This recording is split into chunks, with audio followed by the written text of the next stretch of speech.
여러분 안녕하세요. 오늘은 11월 20일 금요일 아침입니다. 하나님께서 참 좋은 날을 오늘 저와 여러분들에게 또 선물로 주셨습니다. 하나님의 마음이 어디 있는지 찾으면서 오늘 하루 시작하도록 하겠습니다.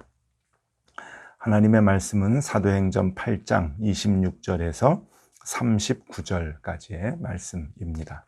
제가 봉독해 드립니다.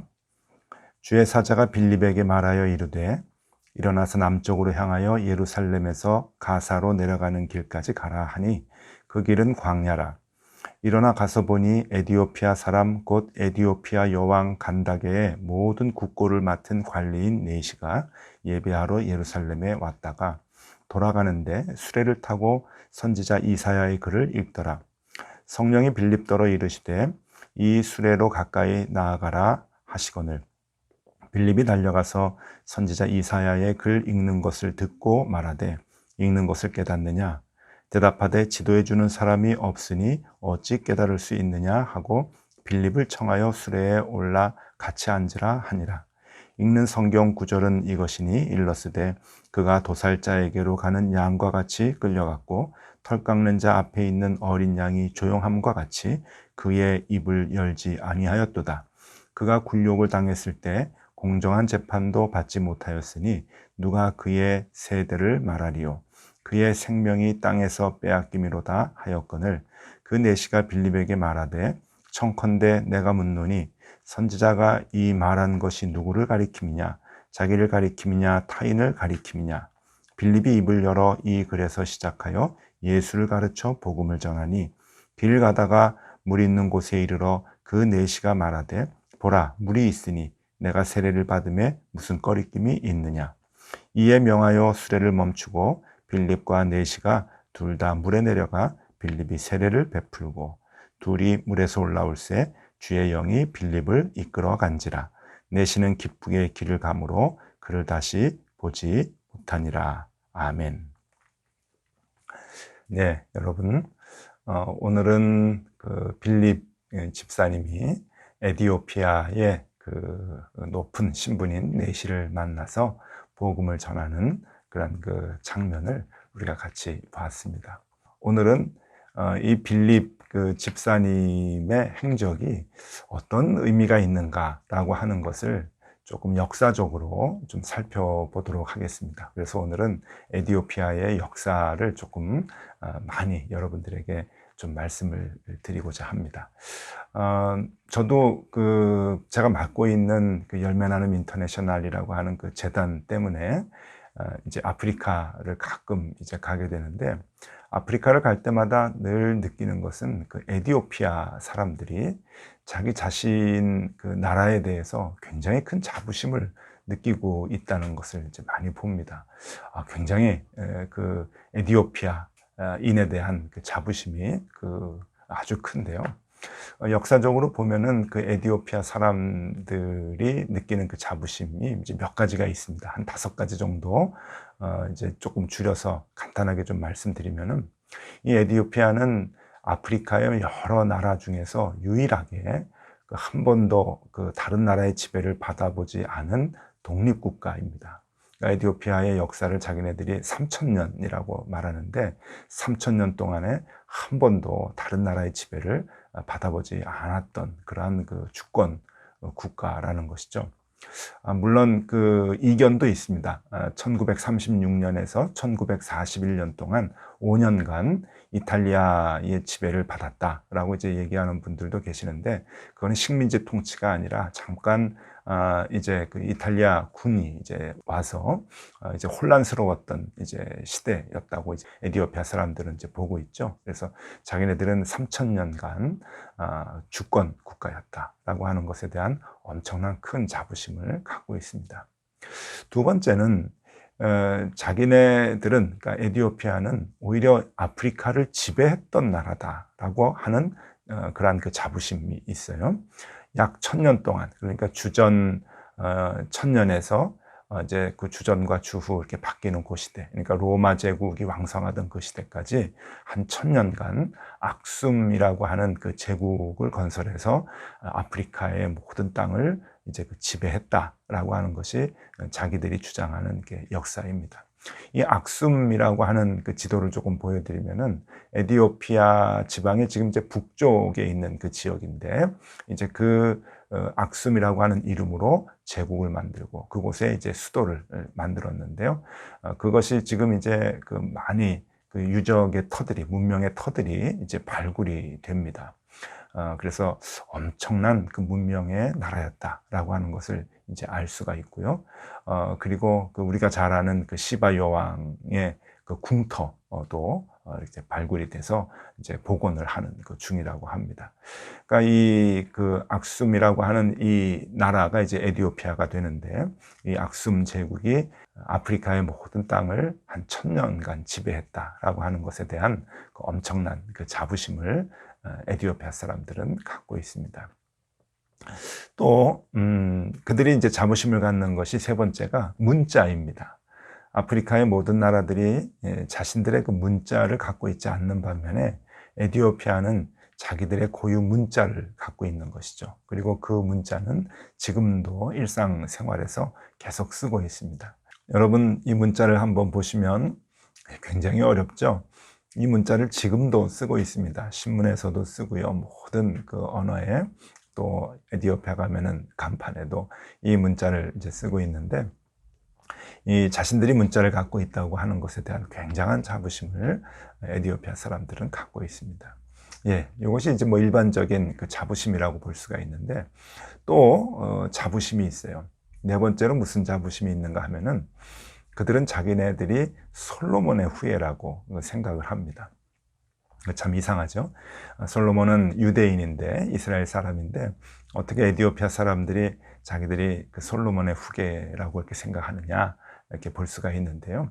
네, 이렇습니다. 이 그 솔로몬이 이제 그 시바의 여왕을 만나죠. 그러니까 시바의 여왕이 솔로몬의 명성을 이제 알고서 이제 솔로몬을 찾아가서 이제 인사를 합니다. 그때 이 시바의 여왕이 이제 마케다라고 하는데 그때 이제 솔로몬과 시바의 여왕 사이에 아들이 생겼다는 거예요. 그 아들이 이제 메넬리크라고 하는 아들인데 이 메넬리크가 이제 그 악숨의 이제 첫 번째 황제가 됩니다.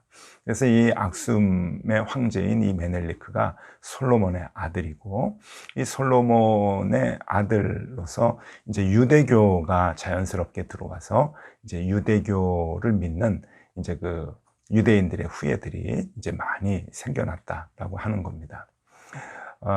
여기 오늘 보면은 그 에디오피아 여왕 간다게의 모든 국고를 맡은 관리인이 예루살렘에 가서 이제 제사를 드리고 또 성경을 읽는 모습을 보는데 이사야 53장의 말씀을 이제 보는 거죠.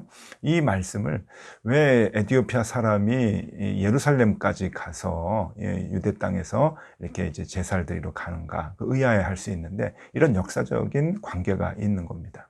그래서 최근까지도 그 에디오피아는 유대인들이 굉장히 많이 살고요. 1990년대 초반에도 유대인들이 굉장히 많이 그 정치적인 이유로 힘들고 어려움을 당했을 때 이제 그 수만 명이 탈출하는 그런 그 일들도 있을 만큼 유대인들이 굉장히 많이 살고 있었고 자신들이 또 유대인들의 솔로몬의 후예라고 그렇게 생각하는 그 사람들이 이렇게 많이 있습니다. 그래서 보면은 그 에디오피아 사람들이 골격이 조금 달라요. 에디오피아 사람들을 이제 아랍어로 아비시니아라고 이제 부르는데 이게 무슨 뜻인가 하면은 이제 햇빛에 이제 검게 그을렸다라고 하는 뜻이기도 하지만 혼혈인이라고 하는 뜻이기도 합니다. 그러니까 유대인들하고 혼혈이 되어서 이렇게 피부색과 골격이 다른 아프리카 사람들하고 조금 다르다라고 하는 그런 그 의미가 있죠. 그래서 이 그 에디오피아 사람들은 피부가 검지 않습니다. 브라운 계통의 이제 피부이고 머리도 곱슬이 아닙니다. 그냥 긴 머리이고 그러니까 유전적으로 조금 이제 다르다라고 하는 것에 대한 그 자부심을 갖고 있고 이제 그것이 이제 솔로몬의 후예다라고 하는 것으로 자신들은 그렇게 생각을 하죠. 그래서 지금도 이제 기독교 이제 국가임을 이제 그 자처를 하고요. 예수 그리스도를 믿는 나라다라고 하는 것을 이렇게 자부심을 이제 갖고 있죠. 그러니까 솔로몬의 아들로서 이제 왕국을 세우면서 자연스럽게 유대교가 이제 들어왔는데, 이제 그 유대교에서 오늘 이 빌립의 사건을 통해서 이제 예수 그리스도가 다시금 이제 유입이 되고 예수 그리스도에 대한 복음이 들어가게 되어서 기독교로 이제 바뀌는 이제 그러한 모습을 역사적으로 볼 수가 있죠. 이 에티오피아의 국기를 한번 좀 보여드리면은요, 이 국기 가운데 별이 있습니다. 이 별을 에티오피아 사람들은 솔로몬의 별이라고 하죠. 그러니까 자기 나라는 솔로몬의 후예이기 때문에 이 솔로몬의 별을 생명같이 생각을 하면서 국기에도 이렇게 사용할 만큼 이 솔로몬에 대한 자부심을 이제 갖고 있습니다. 이것이 이 에티오피아 사람들의 그 네 번째 자부심이고요. 또 하나 이제 마지막으로 다섯 번째 자부심으로는 에티오피아 사람들은 자기네 나라에 그 하나님께서 모세에게 주신 법궤가 있다고 그렇게 주장을 합니다. 이게 무슨 말인가요? 지금 법궤는 없습니다. 이스라엘 사람들이 모세가 하나님으로부터 법궤를 받은 것은 사실인데 그 법궤가 어디 있는지 몰라가지고 지금 난처해하지 않습니까? 그래서 법궤를 찾으려고 애를 쓰는데 에티오피아 사람들이 오히려 자기네 나라에 법궤가 있다고 주장을 하는 거예요. 그 얘기는 이제 이렇습니다. 솔로몬과 시바의 여왕 사이에서 메넬리크라고 하는 이제 아들을 낳고 이제 그 하나님을 섬기는 그 여호와의 그 신앙이 이제 에티오피아로 전해지게 되죠. 그러면서 이제 솔로몬은 이 에티오피아의 악숨 제국이 아프리카의 제2의 예루살렘이 되기를 간절히 소망했었다고 합니다. 그래서 법궤를 친히 그 아프리카 에티오피아 땅으로 악숨 제국으로 이제 보내서 이제 그곳에서 이제 예루살렘을 건설하도록 그렇게 이제 했다는 거죠. 그 계획을 가졌다는 거예요. 그래서 여러분 지금도 그 악숨 그 지역에 가면은 그 예루살렘을 이제 만들기 위해서 많은 그 성전을 만들었던 바위를 깨서 성전을 만들고 했던 그러한 그 이제 유적들이 이제 많이 나오게 되는데 아주 그 웅장한 그러한 그 건물들 세우기도 하고 땅을 바위를 파서 내려가 가지고 그렇게 예배당을 세우기도 하고 하는 그런 이제 모습들을 볼 수가 있습니다. 그래서 지금 그 악숨에 있는 그 이제 정교회에서 동방 정교회죠. 그 성모 마리아라고 하는 동방 정교회에 그 안에 이제 그 하나님께서 모세에게 주셨던 법궤가 있다고 주장을 하고요. 그 법궤를 매년 부활절에 이제 일반에 공개를 합니다. 그 법궤를 메고 이제 제사장들이 이제 정교회 제사장이죠. 제사장들이 메고 이제 그 도시를 이렇게 돌고 또 많은 사람들이 멀리서 그것을 볼 수 있도록 하는 이제 그러한 그 축제, 그러한 그 행사를 지금도 이제 하고 있지요. 이것이 진짜인지 가짜인지 모르지만 자기네들은 그렇게 자부심을 갖고 있습니다. 자, 이게 무슨 말입니까? 이게 이제 그 솔로몬의 이제 후예로 시작된 그 악숨 그 제국이 이제 에티오피아의 나라가 이제 되는데 이 사람들이 하나님을 잘 섬기는 유대교를 이제 믿고 이제 가다가 이제 오늘 이제 빌립을 통해서 이 귀한 그 높은 자리에 국고를 맡은 관리인이 예수 그리스도를 영접하고 세례를 받게 되죠. 그리고 그가 이제 다시 고국으로 돌아가게 됩니다. 그 뒤의 얘기는 여러분 뭐 설명하지 않아도 우리가 상상이 가리라 여겨집니다. 하나님을 섬기던 그 유대교를 섬기던 그 에티오피아의 그 후예들이 솔로몬의 후예들이 이제 예수 그리스도를 영접하고 기독교로 이제 바뀌는 이제 그러한 모습의 역사를 우리가 볼 수가 있습니다. 지금 빌립 집사님은 성령에 이끌려서 지금 길에서 이 에티오피아의 관리를 만나서 이사야서 53장을 읽고 궁금해하고 있는 그에게 마차에 올라가서 복음을 전합니다. 그리고 세례를 베풀죠. 그냥 단순히 그것만 한 것뿐입니다. 그런데 여러분, 역사는 놀라운 변화를 일으킵니다. 엄청난 변화를 일으키게 되죠. 한 나라가 변화되고 하나의 대륙이 바뀌는 그러한 그 엄청난 일들이 이 빌립 집사님의 성령에 이끌리는 행위에 의해서 나타나게 된다고 하는 겁니다. 여러분, 복음을 전하는 것은 참 귀합니다. 이 복음을 전하는 것은 그냥 작은 행위에 불과하지만 이것이 생명력이 있어서 엄청난 결과를 사람들에게 이제 나타내 보여주게 되죠. 시간이 지나면서 그것은 더 폭발력으로 팽창하게 되는 겁니다. 스코틀랜드의 시골 교회의 목사님이 교인이 늘지 않는다고 자꾸 그 사퇴 압력을 받은 것 같습니다.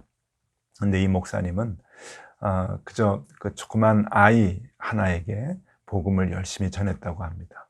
그 아이는 로버트 모펫이라고 하는 아이인데 이 아이가 커서 남아프리카 선교회를 세우는 귀한 선교사가 되고 그가 사위를 맞이하게 되는데 그 사위가 바로 리빙스턴이었죠. 엄청나게 큰 그 선교의 역사가 그 가정을 통해서 일어납니다. 시골 작은 교회의 목사님이 어린아이에게 정성을 다해서 성경을 가르쳐주고 복음을 가르쳐준 것이 아프리카의 근대 역사를 바꾸게 되는 놀라운 행위가 됐던 것이죠. 복음의 증거는 바로 그것입니다. 일본의 이시가와 현의 가나자와라고 하는 작은 도시에 나가노라고 하는 목사님이 텐트를 치고 이제 복음을 전합니다. 교회를 세웠죠. 6개월 동안 교인이 하나도 없어서 식구들하고만 예배를 드렸다고 합니다. 폐결핵에 걸린 한 청년이 들어와 가지고 예배를 드리는데 그를 내보낼 수 없어 가지고 그와 같이 생활하면서 그를 도우면서 병간호하면서 복음을 전했다고 하죠. 그가 나중에 일본의 큰 기독교의 역사를 바꿔놓은 가가와 도요이코라고 하는 청년입니다. 고베 지역의 빈민 선교를 했던 귀한 사람이죠. 역사입니다. 여러분, 한 사람에게 전하는 복음, 그냥 작은 자라고 여겨지는 그 사람에게 전하는 복음 자체가 얼마나 큰 영향력을 주는지 모릅니다. 그래서 이 복음의 증거는 그래서 소중한 것이죠. 자, 여러분, 오늘은 역사 얘기를 조금 해드렸습니다. 오늘 본문에 굉장히 중요한 내용이어서 그렇죠. 빌립은 만나는 사람에게 복음을 전했던 것 뿐입니다.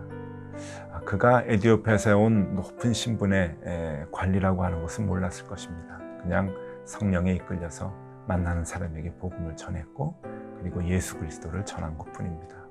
그랬더니 역사에서 엄청난 큰 변화가 일어나게 되었죠. 여러분, 오늘 우리는 그 마음 갖고 생활하면 좋을 것 같습니다. 그냥 복음을 증거하면 됩니다.